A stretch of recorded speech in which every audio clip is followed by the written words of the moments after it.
Hey, what's up, guys? Hi everyone. Today's topic is becoming independent.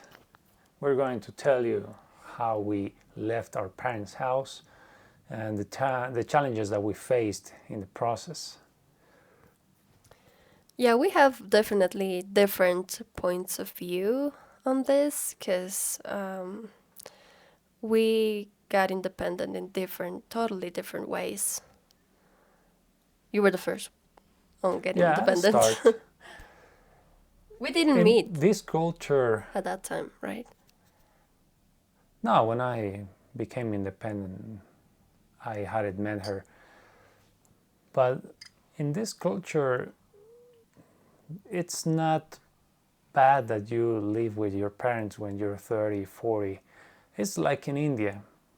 You have big families where uncles, grandparents, parents, and children and grandchildren live together, and the children of the grandchildren as well in some families. But culture affects your perception of how you should act, and television was a big factor for me. I try to model my life according to the American lifestyle. I thought when I was a teenager that leaving my parents' house as soon as possible was a sign of maturity, of being an adult. But later in life, I realized that was a mistake. It depends on the culture. I just assumed that they were acting in the best way possible and we should model their behavior. But that's the reason why I wanted to become independent. Actually, my parents never told me, hey, you need to leave the house or start paying rent, you're parasite. No, they never told me that. They loved me. And I made them really, really uncomfortable sometimes. That's a dark history. But they forgave me. You know, when I was in my 20s, I did stupid stuff, and I was very regretful about my actions. And that's another factor that moved me to move out. So I just wanted to make my parents happy, and I realized that from my perception, being away from my parents was the best thing. Maybe that wasn't the case for my parents. But in June 2020, I decided that that was it. I had enough of me being something bad in the house, and so I just decided to leave. I found a very cheap place in a nicely located apartment. It wasn't independent at that time because I didn't have enough money, so I lived with some roommates from Peru, which were nice at the beginning. It was very exciting when I moved with just a bed, a computer, and basic stuff, a chair, and I don't remember what else. I didn't even have a stove or a refrigerator.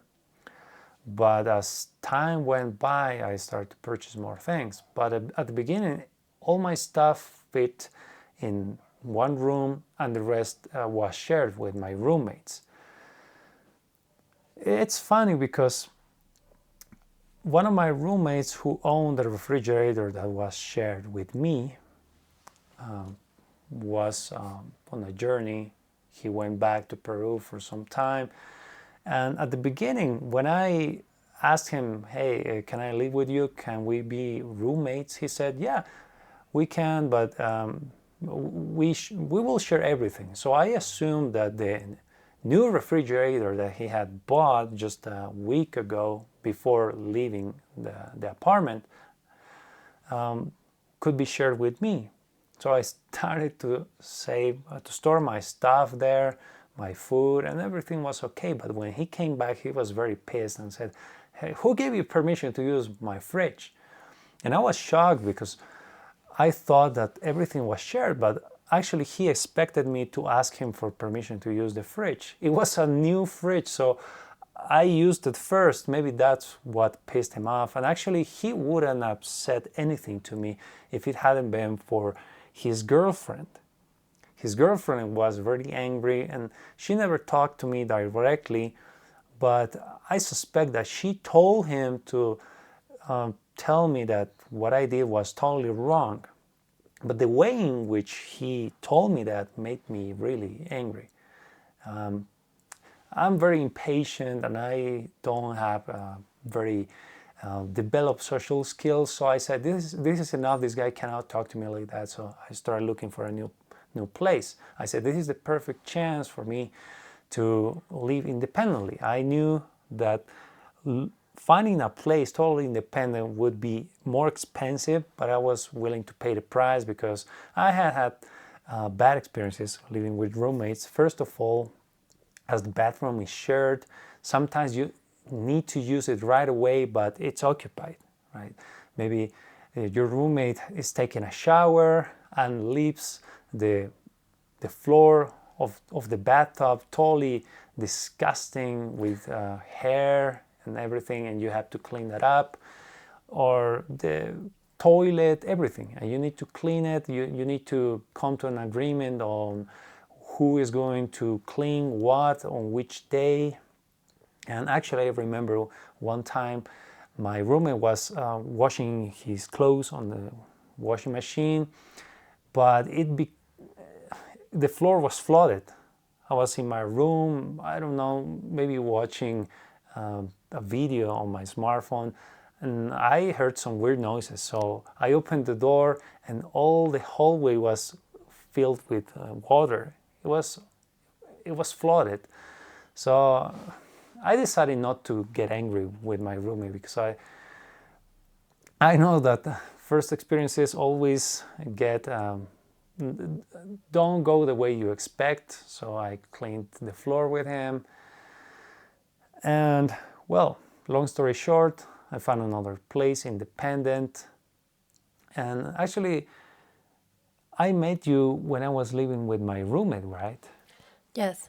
Yeah. I was there for twice, I think, but then you moved out. Yeah, it was a nice experience because I wanted to make you feel more comfortable. Actually, many things that I bought, like a larger bed and this wardrobe that I didn't have when I lived with the roommates, I bought them because I wanted to impress you. Actually, I'm very minimalist. I go to the extreme sometimes, even to the point of not having to use a bed. If it weren't for you, I would sell the bed. I would say, this is too much, I don't need it. All the things that I need would fit in a backpack, a laptop, a camera, a smartphone, and everything. I will live in hotels, actually, like Nikola Tesla did. That guy is a hero. He never paid his rent for decades. But yeah, that was the experience. I moved independently with you. We were just we were meeting each other for a couple of times, but then it became serious. You started to stay with me more frequently. And Yeah, it because was a nice experience. you used to live near my house. Yeah, that I helped. Yeah, I was still living with my mom and in my grandparents' house. So I guess I should start. Are you finished? Did you finish? No, I wanted to tell the whole Okay. story. So we became a couple, and after living some months in that new independent place, we found another one which we didn't have to pay rent. Here we have a kind of legal agreement in which you give some money to the landlord, and the landlord can use that money in whichever venture he wants. He can invest it. In exchange for your loan, you can live in his place. It's called anticrético.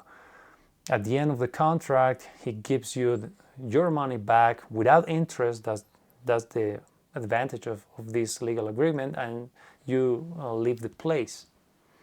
So we lived in this kind of situation for around a year, and after that we moved to another city. That can be a conversation for another day, but during this period of living independently, I think we both learned what actually means to live alone and to take charge of all the expenses.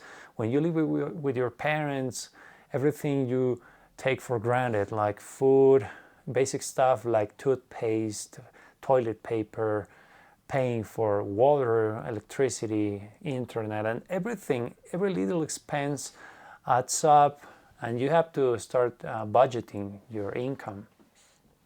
Even having a coffee in a nice place every day can add up and affect your budget and ruin you in the long term. So I started using some apps to budget my income. And as time went by, I learned how I was spending each week. I knew an average, so I didn't have to write everything down in the app or record it. I got used to it right now after more than 3 years that I became independent. With you, almost the same time actually. Kind of, but not fully. After 6 months, I became independent. I met you, so all my journey of becoming independent, I would say I lived it with you. You were part of that process of being independent. So that's all I had to say. And something that takes a lot of planning, not a lot, but it's kind of cumbersome. It's moving now from one place to another. Obviously, when you buy your own place and you pay your mortgage, it's not a hassle because you live in that place for, who knows, 5, 10 years until you decide to sell the place. But when you live paying rent, a contract doesn't extend more than 2 years max, because personally I like to explore new places. Actually, I see paying rent as an advantage. Many people say, well, you are burning your money. You could be increasing your equity by buying a place, paying your mortgage. But I don't share that perspective. And well, the thing is that when you move out to another place, you gotta be careful that the people that you hire to, lift the heavy stuff are careful, because in each process of moving out, your furniture will get damaged. I don't think there's a way to avoid it unless you're really, really careful, but every time the furniture gets scratched, so it's something that you have to take as a given. And it will be expensive sometimes, especially when you move to another city. That was the case when we moved back from Santa Cruz here. It was very expensive. But here in the city, if you don't have too much stuff and you plan okay, in a week you can pack your stuff 1 hour, 2 hours a day during the week previous to the moving out, and in just one day you can complete the process. That would be one of the most difficult things. Yeah, that's all. Well, when it comes to my experience, and excuse me if you hear me really weirdly, it's just that I was really sick this past few days. But I'm completely, not completely, but I'm better. Well, I used to live at my grandparents' house, as I was saying before, with my mom and with all my aunts and my uncles and my grandparents and cousins and everyone, big family. And when I met him, he was living with a roommate. I was still living with my mom. I was really struggling because I couldn't be able to find a job. I was just so focused in the traditional job, to go and have that job interview and go to an office, the regular job that you look. And I couldn't really find anything. Um, but when we met, then he moved out from the roommate, and he actually moved in closer to my house, like 10 blocks away, Yeah, kind that of. was actually on purpose. I was looking a place that was very near your house because I knew that the logistics of getting together, living far away, would make it more difficult to strengthen the relationship. Yeah, and I think those were like my favorite. Those are my favorite memories because he used to work at the bank. He will go out very early in the morning, and it came to a point in which I stayed with him, like first one night a week, then 2 nights per week, something like that. It was hard for my mom to accept that, but when she met him, well, she trusted him, so she let me stay with him, and little by little we started to stay together most of the days of the week. And and in the mornings when he left, I will go back to my house, and it was like I was living in separate places at the same time. I wasn't fully living in just one place because I would be every day at my mom's, but then I will come back on the afternoons to be with you, and I will stay with him. Um, so my independence journey, it was really the transition was really slow. It wasn't like to okay, I'm gonna go from my house and then I'm gonna live in another place completely. It wasn't like that at all. And then we moved out to the other place, which we didn't have to pay rent. And I think that was, I think it wasn't fully either. Um, I wasn't fully with you because I would be with him, but my stuff, my stuff weren't there. I didn't move out my stuff from my mom's house.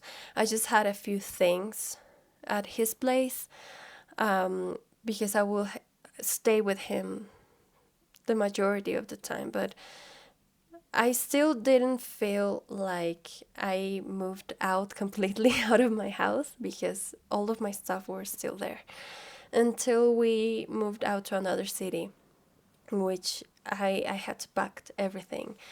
And that was when I felt like I am really not fully independent because I still couldn't find a job, and I didn't feel that I could buy whatever I wanted with my own money, which it feels completely different. And I'm really grateful that I had such support on that. But that's how I felt. And then when we came back, I found a job as a virtual assistant, and I started to pay also for the food and all of the things that you need to live. So that's the point where I felt really independent, when all of my stuff were out of my mom's house, and I was being responsible for what I eat, what I consume, and all of that.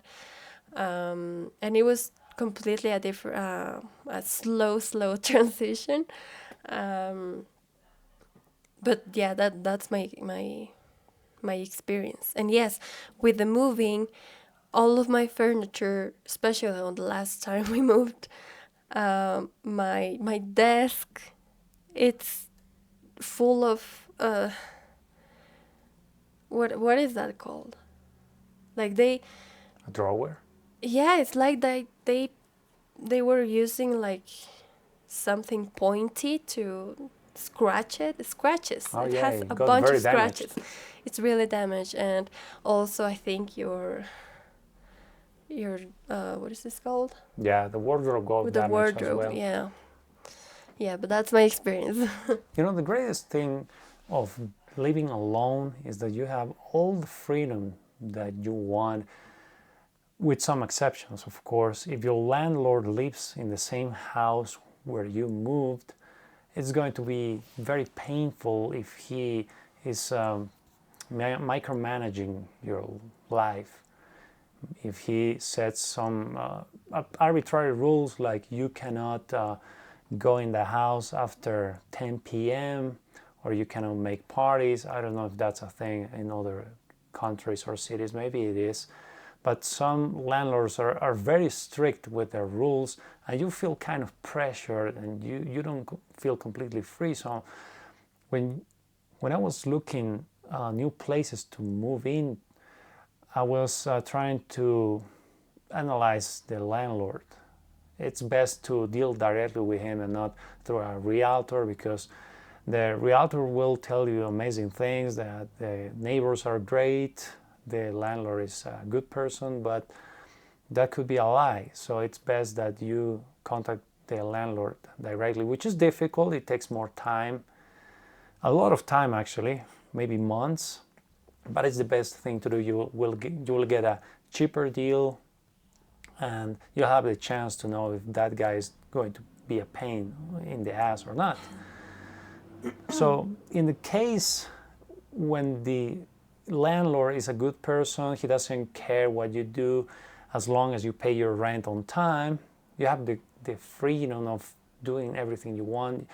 You can eat what you want, go to sleep when you want, listen to music when you want. Obviously, you're not going to make a racket at 2 a.m. in the morning or get drunk and break windows like it happened in this house, Last night. one of our neighbors. But that's another story. If you live alone and if you're not a problematic person, the feeling is great, because I was seeing myself living with my parents, and I saw how much limited my freedom was. Because for starters, maybe when you live with your parents, you can cook your own food. That's one possibility, but most of the time, this culture, your mom will make the food, like in Italy. And so sometimes you want to change your diet, but that's difficult because first, you don't have income. In the case that you don't have a job, you don't have income, so you are forced to eat what your parents buy. And if they have a bad diet, that You will will end up, affect you. yeah. That's a very sad case in some households where the parents don't have good diets. They buy a lot of junk food, and if you want to try to change things, it's going to be difficult because you'll have the pressure of your social circle. Your parents will say, why aren't you eating this? It's all delicious. You'll see the stuff in front of your eyes. Your mouth will become wet because it's delicious, but making the change is difficult. The influences of the people that live with you are too strong, and if you live with toxic people, that wasn't my case. For example, there are some things that I didn't like about my parents' behavior, but I wouldn't say they were toxic. But in the case that you cannot stand living with some people, maybe it's your uncle, your sister, I don't know, your parents, that you hate your parents, the freedom that you will feel when you become independent, it doesn't compare with anything else. It's great. As time passes by, you will get used to it. You get used to everything. You could live in a mansion, think it's great the first months, but then you will realize, yeah, it's the same experience every day. But at first, it will be awesome. It's like the first time that you travel on an airplane. When the airplane takes off, it's an amazing feeling seeing how the city becomes smaller and you get higher and higher. It's the same rush of dopamine when you say, wow, I finally did it, I'm an adult.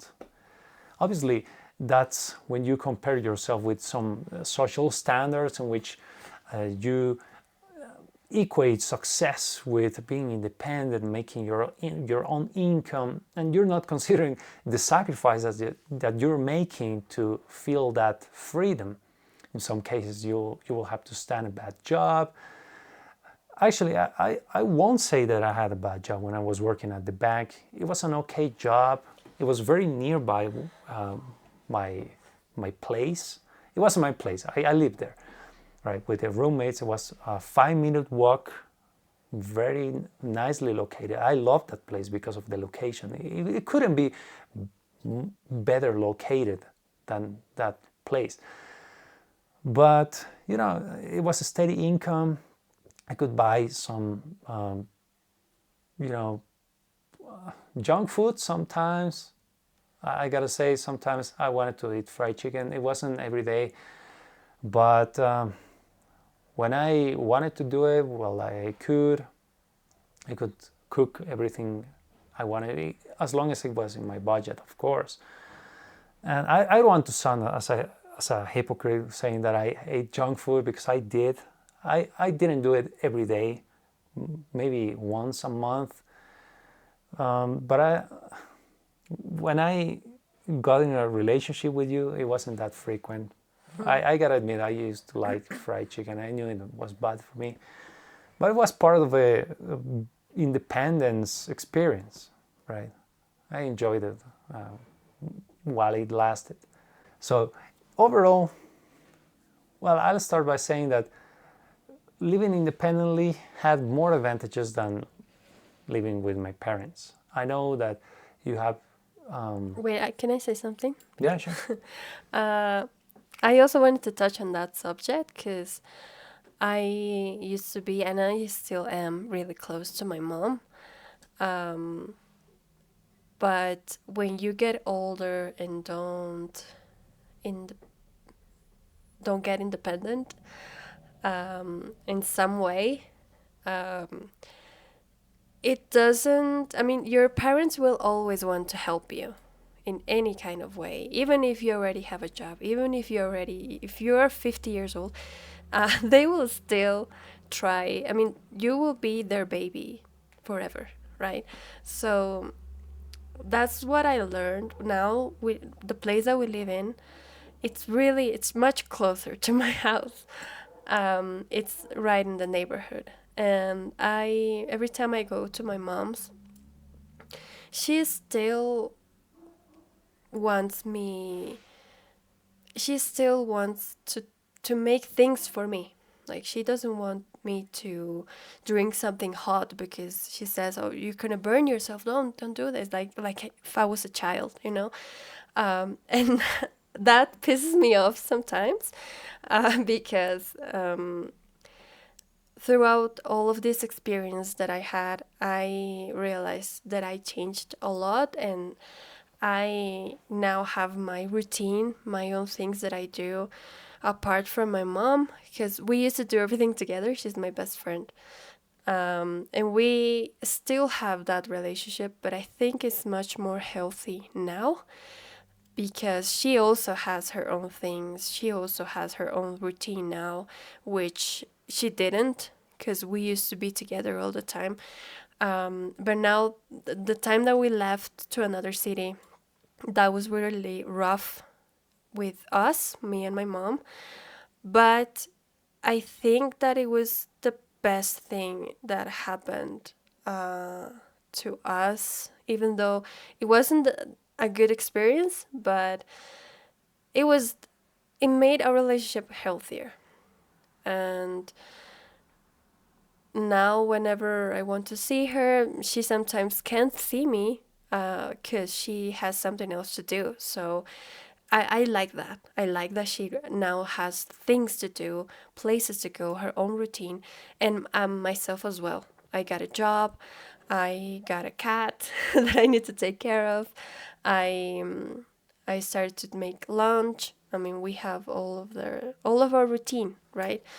Um, but that's something that really helped in my relationship with my mom. We still see each other each week. Actually, tomorrow I'm gonna go there and we're gonna spend the afternoon together. I try to spend at least one afternoon each week with her.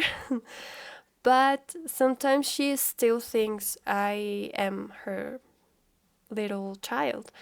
And I think that's gonna be forever.